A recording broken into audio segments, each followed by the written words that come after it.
Parasha Veigash. Dans cette paracha, on voit que Yosef se réconcilie avec ses frères. C'est très intense, très émouvant. Et puis, finalement, il leur charge d'amener la bonne nouvelle à leur père Yaakov en Canaan. Et il leur donne des denrées, des victuailles. Et en se séparant, il leur donne un conseil. Al tirgizu baderech, ne vous énervez pas en chemin. Rachid nous dit, ça veut dire n'étudiez pas la halacha en chemin. Et c'est un conseil important parce que la halacha, c'est dense, c'est pour savoir ce qui est permis, ce qui n'est pas permis, ce qui est caché, ce qui n'est pas caché, etc. Donc c'est des discussions très puissantes, très prenantes, et on risque de s'égarer et de perdre la route. Et perdre la route dans le désert, c'est un danger mortel. Maintenant, il y a plusieurs questions qui se posent, que pose le Ben Ishraï.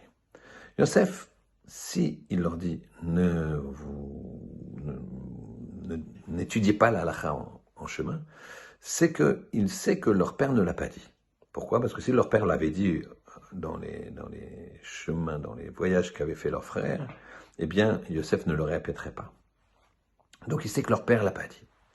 Première question, comment il sait que leur père l'a pas dit? Et si leur père l'a pas dit, pourquoi lui, il le dit? Alors, nous allons répondre à cette question. Avant, nous allons amener une Gemara dans Brachot qui dit que le Limud Torah, on doit le partager en trois. On doit le partager en Chumash, Gemara et Halacha. La Gemara là-bas, elle dit, est-ce qu'on fait 2 jours Chumash, 2 jours Talmud et 2 jours Halacha, ou bien c'est la journée qu'on divise en 3. Mais dans tous les cas, c'est un tiers, un tiers, un tiers. Très bien. Un homme, il doit donc avoir son quota à la fin de la journée ou à la fin de la semaine de halacha, de chumash, de gemara. Et lorsqu'on part en chemin, alors si on étudie la halacha, alors si le chemin est dangereux, on voit que c'est un petit peu dangereux de l'étudier. Maintenant, Yaakov avait la promesse qu'Hachem lui avait faite, que si jamais il perdait aucun enfant de son vivant, il n'aurait pas roulé au Olam Haba. Or, Yaakov, il pense qu'il a perdu Yosef. Donc, il pense qu'il peut perdre des enfants. Donc, il aurait dû redoubler de prudence et de leur dire « Al tirgezu baderech, n'étudiez pas la halacha ». Mais Yosef sait qu'il ne leur a pas dit. Pourquoi? Parce que puisque les enfants sont en danger un petit peu plus, puisque il a perdu Yosef et donc il a déjà perdu un enfant. Et donc la promesse, elle ne tient plus. Donc si elle ne tient plus, il y a plus de chances, Dieu préserve qu'il en perde d'autres. Malgré ça, il ne les met pas il ne les avertit pas. Et il préfère qu'ils étudient la halakha, parce que s'il y en a un qui part en chemin, eh bien, qui a un accident, qui meurt, il aura de la halakha en moins dans son package, dans sa Torah qu'il a étudiée. Et ça, Yaakov ne le veut pas. Extraordinaire.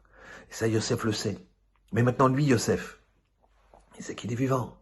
Il sait que la promesse de Yaakov, elle a de grandes chances de tenir. Que Yaakov, il a tous ses enfants vivants. Donc maintenant, ses enfants, ils sont moins en danger. Donc ses frères sont moins en danger. Donc puisqu'ils sont moins en danger, il leur dit, n'étudiez pas la halakha, parce que vous avez de fortes chances d'arriver à bon port, et vous rattraperez sur place.